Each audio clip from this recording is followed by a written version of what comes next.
Et yo les potos, nouvelle émission chopage de fou malade. Mon personnel shopper a encore frappé, c'est encore violent. Et pour une fois, je vais vous montrer aussi ce que j'ai pécho. Et ouais, parce que j'ai acheté pas mal. Et c'est vous qui allez choisir le comics dans lequel vous voulez que je vous fasse une petite review. Donc dans Comic Strip ou dans direct de chez WAM, enfin c'est comme vous voulez, c'est vous qui choisissez. Et donc c'est le comics qui aura le plus de voix qui sera reviewé la prochaine fois. Bon, laissez-moi quand même le temps de le lire parce qu'il y a quand même pas mal de bousins quoi. Et on commence tout de suite par 3 petites VO. Oui, déjà une VO que je ne lis pas mais que j'ai acheté pour la couverture de Sean Murphy. Batman The Adventures Continue. Le numéro 2, c'est déjà le deuxième printing. D'ailleurs, j'attends le premier printing de mon poteau Chesy, mais je sens que son collègue va bientôt l'avoir. Je le sens. Donc c'était juste pour la cover avec Batman, Deathstroke. Bon ben monstrueux quoi, quand tu collectes justement les covers de Sean, voilà, t'es content. Deuxième gros truc est la variante de Jim Lee sur Detective Comics numéro 1027. C'est un numéro un peu collector, un peu anniversaire, il est bien épais si vous voyez un peu la tranche. C'est un peu comme un Panini, en fait voilà, c'est un peu comme un petit soft cover que vous pouvez acheter. Il est assez épais et donc là c'est la variante de Jim qui fait le boulot quoi. Par contre celui-là je me suis empressé de le lire, Batman 3 Jokers en 3 numéros par Fabok. Et notre ami Geoff Jones, qui n'a pas quitté encore le navire, qui est toujours bien là. Je l'ai déjà lu. Grosse dinguerie. Et on passe à la VF avec Batman bimestriel numéro 6. Et vous savez que je ne suis pas là pour casser des comics ou pour faire du buzz là-dessus. J'aime pas ça. J'aime pas faire des coups de gueule en fait sur des comics ou sur des éditeurs. Je trouve que voilà, c'est perdre du temps. Autant montrer les trucs qui sont à lire. Mais là, j'ai quand même un gros problème, Urban Comics. Oh là là, ça va faire mal doudou-didon. Pourquoi ça s'appelle Batman bimestriel? Il y a plus de Green Lantern dedans que de Batman. On va pas parler du retard, voilà, du retard. Mais si j'ai envie de lire du Batman en temps et en heure, c'est vraiment plus là-dedans que je vais aller le retrouver. Joker War vient de sortir, putain là-dedans on est super en retard les mecs. On est à Batman numéro 66, jusqu'à 69, on va t'en mettre 4. Mais les mecs, à un moment, il va falloir accélérer, hein. faut repasser en mensuel hein, les gars. Ah ouais là c'est du mensuel, là maintenant on y va, hein. on charbonne. Hein. Vous me devez du pognon Urban, vous me devez du pognon. On accélère avec Super Sons, le tome 4, la fin de l'histoire. Je pensais même pas qu'il y aurait eu un tome 4 en fait, mais bon voilà, il y en a un. On va pas se mentir, ça fait plaisir. On va lire ça au calme, ça fait plaisir. Dernier tome en date aussi de Gideon Fall, je vous ai déjà fait une vidéo dessus. Vous pouvez aller sur ma chaîne, checker un peu le numéro 1, tellement j'ai été choqué par cette histoire. Ça continue, ça va très vite à lire. Et quand c'est bon, on aimerait bien que ça dure un petit peu plus longtemps. Mais en tout cas, si vous voulez lire un thriller fantastique, foncez là-dessus. C'est vraiment bien foutu. Jeff Lemire, Sorrentino, ça déboîte quoi.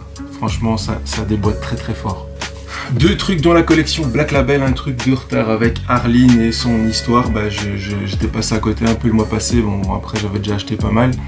Donc là, je me suis quand même pris le truc parce que bon, voilà. C'est quand même assez violentissime pour les yeux. Ces dessins quoi, donc je devais y passer. Et là Joker Killer Smile aussi, je devais absolument y passer. Donc format un peu carré, un peu plus BD, toujours Jeff Lemire et Sorrentino. Je pense que je vais prendre une grosse claque. Petit indice, si vous votez pour ça, je pense que ce serait pas mal pour le game. Et ouais, édition Black and White pour le White Knight justement, le Curse of the White Knight. Je vous ai fait la review VO, j'espère que vous avez été voir. Partie avec, mais surtout sans spoiler, mais quand même une grosse partie spoiler. Donc si vous n'avez pas lu le comics, n'allez pas voir cette vidéo. Donc là ici on est sur le collector en noir et blanc. Il y aura bien sûr l'édition méga balèze un peu plus tard, comme pour Doomsday Clock d'ailleurs. Je vous conseille, hein, c'est tout, hein, lisez ça, c'est tout. Je sais rien dire d'autre. Et dans cette émission, il y a même un petit côté occasion, parce que j'ai chopé de l'occasion aussi, grâce à mon personal shopper. Et ouais, le gars est sur tous les coups. Là, on a fait une affaire à deux, on a acheté en fait chez un vendeur. Et on s'est partagé les frais de port vu qu'on a acheté en même temps. Ça c'est cool. Et donc voilà, donc Kingsman ici de Mark Millar, surtout Guy Gibbons au dessin qui est vraiment pas mon dessinateur préféré, mais bon j'avais kiffé le film, enfin du moins le premier, j'ai pas vu le deuxième. Donc je me suis dit comme j'ai pas ce truc de Millar, je vais quand même le choper. 7 €, c'est pas volé quoi, ça va. Et deuxième queutru que j'avais lu bien sûr en VO, Shazam, donc qui était dans les backups de Justice League. Là c'est l'édition noire et blanche d'Urban qui est fort bien appréciable. Donc voilà, un Gary Frank au top encore du dessin. Ça va être super kiffant à relire en noir et blanc.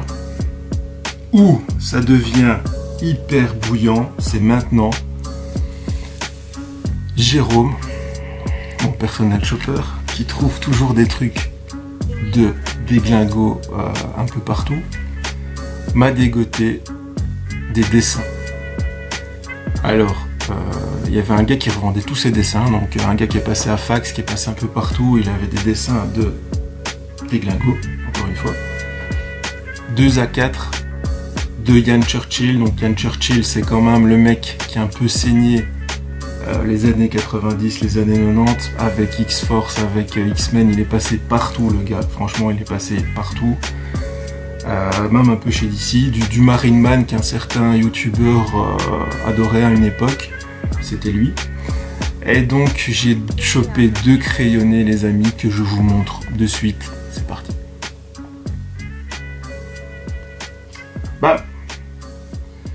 Cable et Deadpool.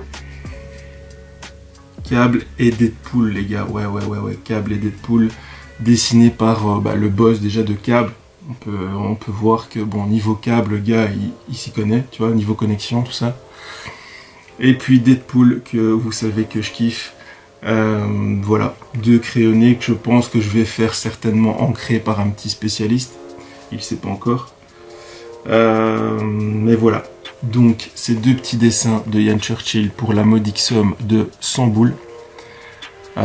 C'était 60 € le dessin. Le gars voulait bien vendre les 2 pour 100 boules, justement. J'ai foncé, je me suis dit, dans ma collection de dessins, dans un cadre, l'un à côté de l'autre, dos à dos d'ailleurs, ça va un petit peu déboîter. Les détails de ces 2 dessins sont complètement affolants, franchement. Le gars, on voit qu'il a pas chômé dessus. Bon, maintenant, d'accord, c'est pas ancré, c'est des super beaux crayonnés, mais je pense que ça vaut le coup. Et voilà, c'est terminé. Dites-moi si vous avez kiffé dans les commentaires, si vous voulez voir plus de vidéos dans ce style-là. Enfin, du moins, quand j'ai du matos à montrer, c'est un peu plus intéressant. Donnez-moi le comics que vous voulez que je review pour vous la prochaine fois. Je fais partie aussi du collectif descomics.fr, donc n'hésitez pas à aller voir leur page. Ça fait toujours plaisir. Et abonnez-vous aussi. Likez, c'est pas mal. Mais le plus important, je pense, c'est quand même de s'abonner. Donc, lisez des comics, mais surtout, écoutez du bon son. Peace.